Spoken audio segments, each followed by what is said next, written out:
Hello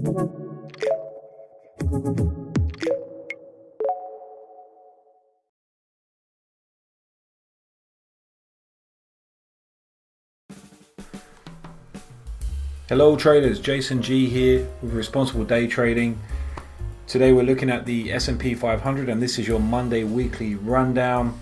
We're going to start as we always do by taking a look at the news. So for this week, if we go to the responsibledaytrading.com website, you move to news over here and market news. And what you'll see is I have filtered for US news only and high volatility news. There was some earlier news, moderate volatility news today, but nothing major. As for the rest of the week, we do have news on Tuesday, Wednesday and Thursday. I think Wednesday crude oil inventories is quite a big one. It should be very volatile. We'll see how that works out. And Thursday probably quite a bit of volatility as well with the initial jobless claims in there as well. So that's it. Let's have a look at the markets and see what we've got. I am making this video halfway through Monday's trading session now, so we're just coming out of the afternoon break and into the late session on the S&P 500. I have my usual chart set up here on the ES higher time frame. Currently I've got 10.946, 15.97 and the 233, but we're going to start by looking at the highest time frame of all, the daily chart. So let's see where we are and how it looks. Okay, so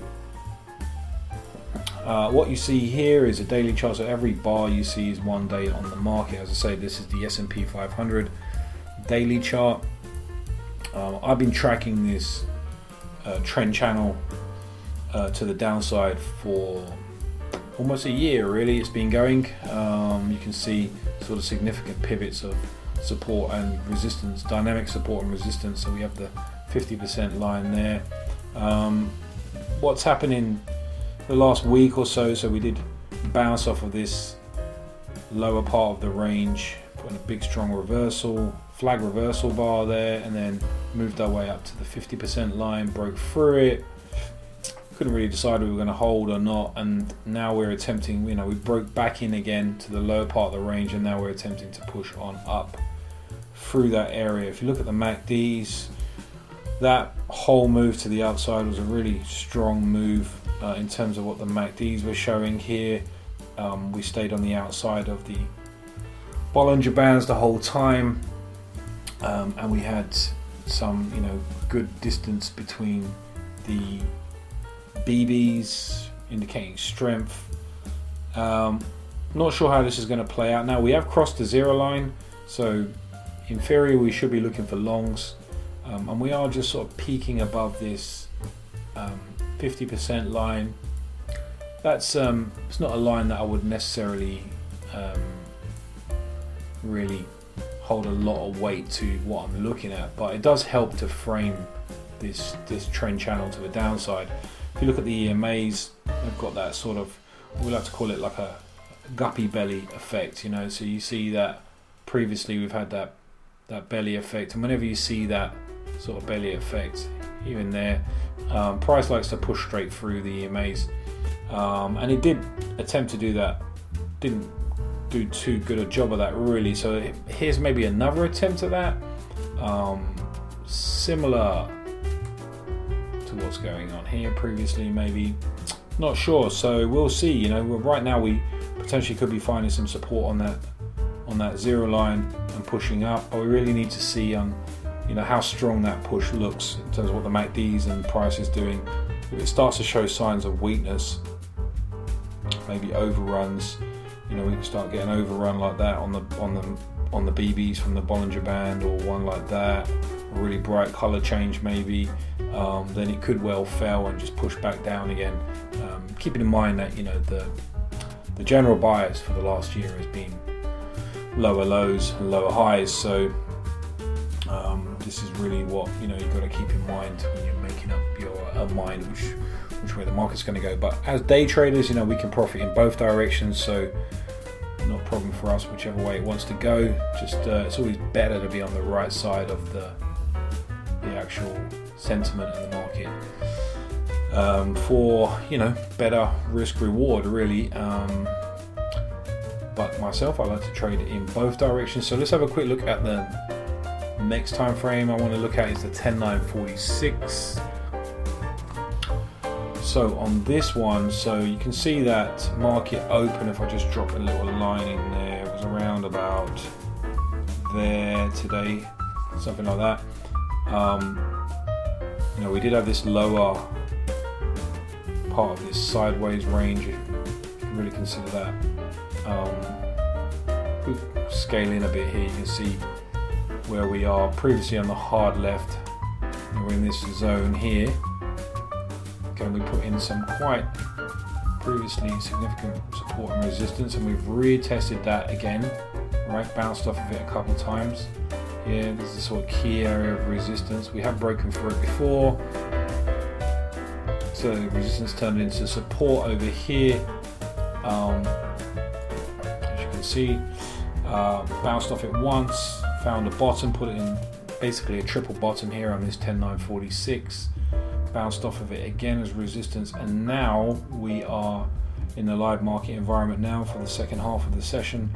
Looks like we are finally breaking through. We did have this sort of wedge formation, you might call it a bit of a bull flag.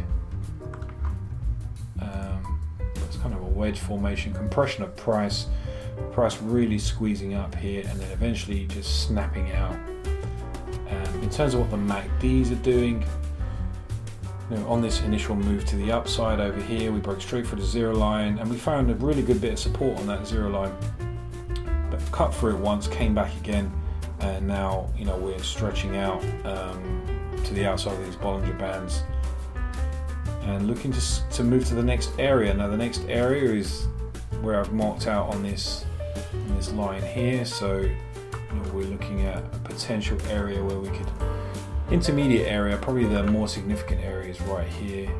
Okay, so around about the 38, 35, 34 to 38, 45 range for the next stop of price action, if we do have the strength to continue to the upside. Of course, wherever you've got significant resistance areas and lots of retailer stops hiding, a lot of sellers hiding behind this position. In this position, you've got a lot of seller liquidity there, so that could be a place for institutions and professional traders to really start piling in on a short position, and avoiding any kind of slippage, right? So it's an ideal spot to send this thing right back down. Hard to say. I tend to notice more that when we have this compression, especially with a strong move up here, and we have the wedge and the compression, I tend to notice that when price does break out, that's just leading to before a breakout of an area, and then price does break out, especially with that kind of strength, it tends to continue. That's just from a price action technical analysis standpoint, but obviously we're looking at a lot of different things to across multiple time frames, to really know if this is going to hold or not. But I would be careful, that's why I wouldn't be jumping in along at this point in time. I'd be waiting to see. It'd be a waiting and seeing kind of game. Probably waiting to see what happens when we get up here, if we do, unless of course we show really good signs of failure to the downside, then there could be an opportunity, like let's say we start rolling over here on the MACDs, we put in maybe a bit of retracement divergence against the price, move down, pull back, might be interested in that short position to the downside, which often plays out. It's quite a familiar play, really, where we come down to retest the edge of the wedge, right, the outer extremity, because we haven't done that yet. We broke out at some point. I would not be surprised if we did that now, and then you'll see what happens when we get here, right, whether this wedge holds and we bounce around a bit more, and then finally make the real move to the upside, or we enter back into the wedge, compress a bit more, or we just steam straight through it.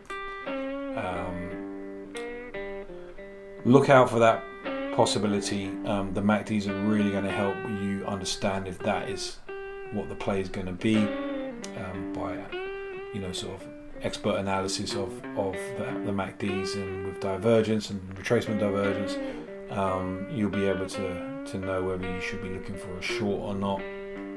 There'll be lots of opportunities for them. When they do happen, this kind of play usually is quite aggressive. It usually happens in a similar way, sort of equal and opposite reaction to the upside. You might see a really big strong move straight back down again.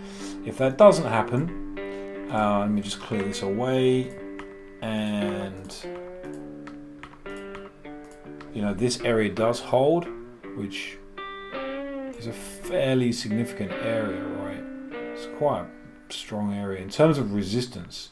Don't see too much support, but that can change. If it pulls back here and holds, and the MACDs are looking good and everything's aligned, then we may well be making that move that I mentioned earlier to the next area. So that's what I'll be looking out for. I am going to be trading the afternoon session. I haven't traded today yet, but I'm just taking this opportunity to make this video for you guys, and while doing my own technical analysis. So those are my expectations. Let's have a look at 1597. Okay, so currently, we are really far away from the EMAs, and this is interesting actually here. If I just scale this out a bit, so you can see this like real big strong color change which happened around this area, and then we continued pushing up. Now this to us means that we're running out of strength in this direction, and then we put in the pretty significant retracement divergence. Now you can't just go by that alone, because often really strong trends will break the divergence. You can see the difference, leading lower over here, leading higher over here. Then we make the second move down and pull back, right? Almost equal high, but if you look at where we're at on there, look at that on the MACDs. I mean, it's a second retracement divergence. So, and I probably should be in this trade right now, but it's not going to happen while I'm making a video. But there is the potential for this to now deeper retrace to at least the fast EMAs, so mid-band. Okay, high probability with the color change on the outside. It just looks good for a sell position right now. So I wish I was able to jump in that, but I can't. No problem. There's always other opportunities, right? And if things go well, if we start continuing to the downside here, we could move right into this area down here, right? So big opportunity. Full disclaimer, I'm not a financial expert. I am just sharing some of my ideas as to what I see. You definitely don't want to just take a trade because of what I'm saying. So that's what I'm seeing right now. In the short term, I see this price pulling back, at least retesting this area. We'll see where this area holds. If it doesn't, and this is the wedge that we were talking about earlier, right, where we broke out of on the higher time frame. That's this area here, so we broke out. Like I say, it's always possible that we move right back down there, and especially where we are in a high sell area there with a lot of liquidity. All depends on how strong this trend really is. If it's got the potential to push on up. And then just looking at the daily again, just to recap this, where are we? We're sort of being held up. Now this is an approximate 50% on the trend channel, but we could be held up here and then push down. But if we break through, then we'll find some support and continue to the upside maybe.